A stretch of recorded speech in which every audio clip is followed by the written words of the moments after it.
may not know this, but they might be overcounting COVID deaths at the hospitals. No, you don't say. Brace yourselves. They might be.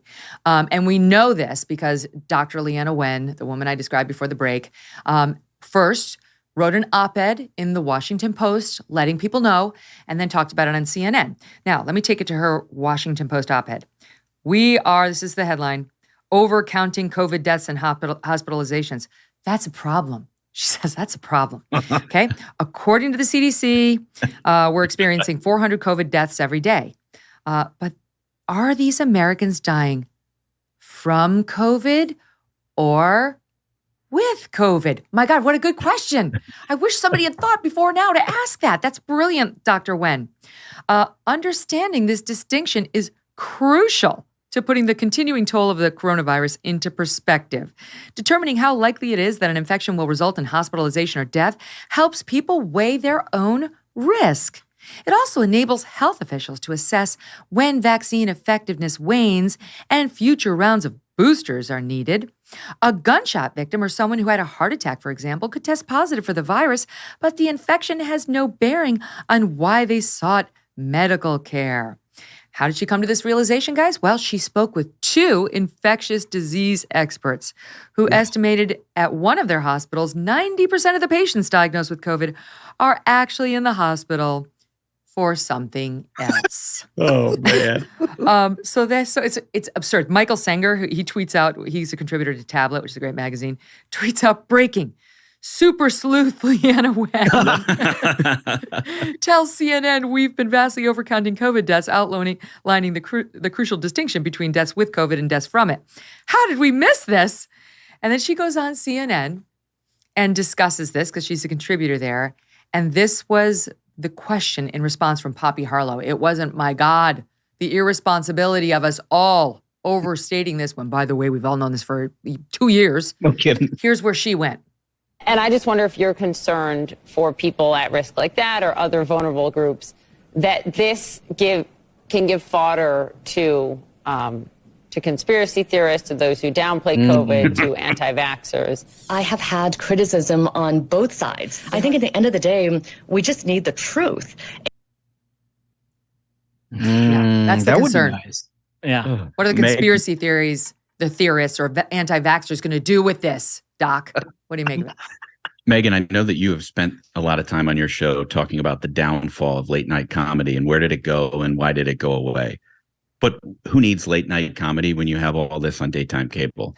I mean, literally, the news is it's the greatest comedy of the modern day. It is incredible. So I can't imagine. It goes back to our previous segment where we were talking about how they just sort of present new facts as if nobody was talking about it the whole time. They have a sociopathic ability to do so. It's wild. It is so incredible. Like the brazenness of it, as if the country hadn't occurred to anybody, since moment one that COVID deaths were overcounted. I mean, did we not have a national discussion about that for 2 years? And now she shows up and she's like, guys, I got some new information. Sit down. I have talked to down. at least 2 doctors, and these people, they tell me the gunshot wounds, not a COVID death. I'm taking criticism from both sides. And I mean, I think that's part of the problem is we never did have a national conversation on it. Because if you did ask any questions, you were called a conspiracy theorist and you could get banned off of Twitter. You had Democrats who were saying that you were going to be responsible for a winter of death. So that's the way that anyone who asked any questions was treated. And now they're wondering, how did we not know about this? We didn't.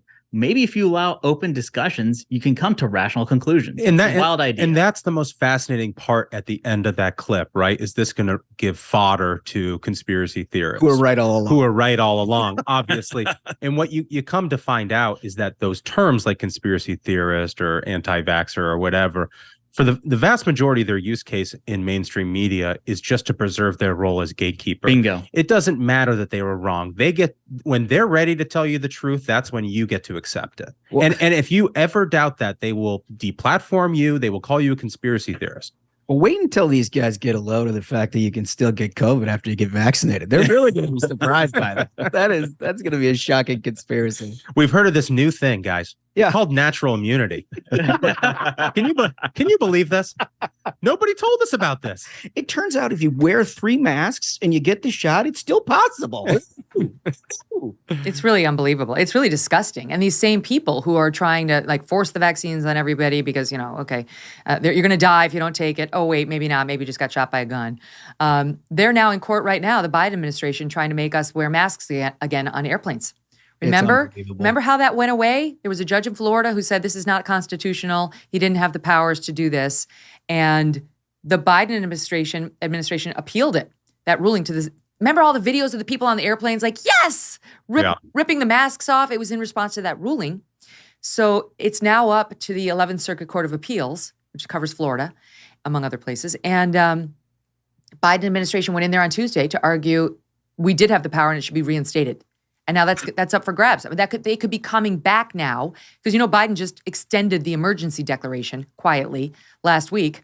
So he's still got his national emergency powers. And he's in court right now saying, let me mask the people up again on the buses and the trains and the subways. It's my power. And it's for, the good of the nation.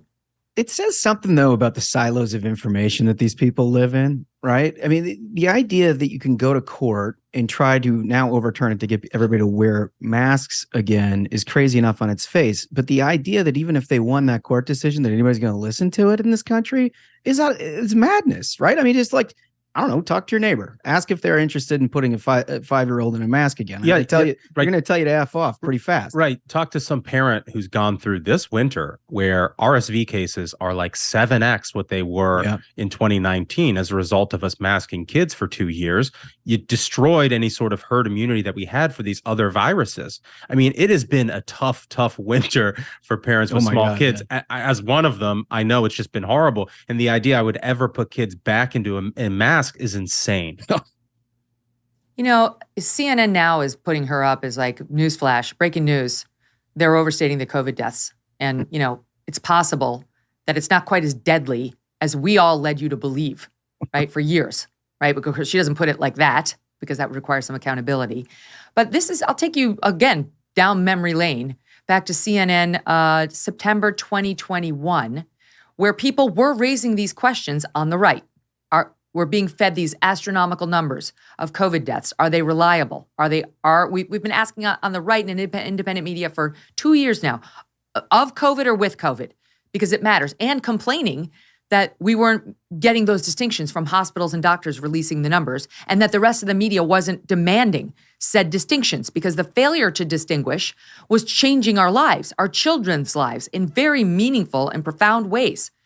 And in response to those of us in the media, like you guys, like this show, like many other shows, asking those questions, but none in the mainstream, here was Don Lemon, September 2021. Yes. The people who are not getting vaccines, who are believing the lies on the internet instead of science, it's time to start shaming them. What else? Or leave them behind.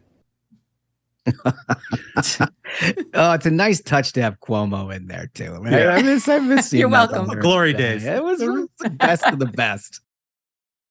After a busy holiday season, now is the time to make time for you. Whether you want to refresh your fitness routine or just enjoy some relaxation, a Michael Phelps signature swim spa by Master Spas can be something you enjoy now and for the seasons to come. Making time for yourself, even if it's a 20-minute swim or sitting in the hot tub seats in a Michael Phelps swim spa, can be incredibly beneficial to your mental health and physical health. And that is what Master Spas is all about, helping you live life better. A Michael Phelps swim spa combines the benefits of a pool with the therapy of a hot tub.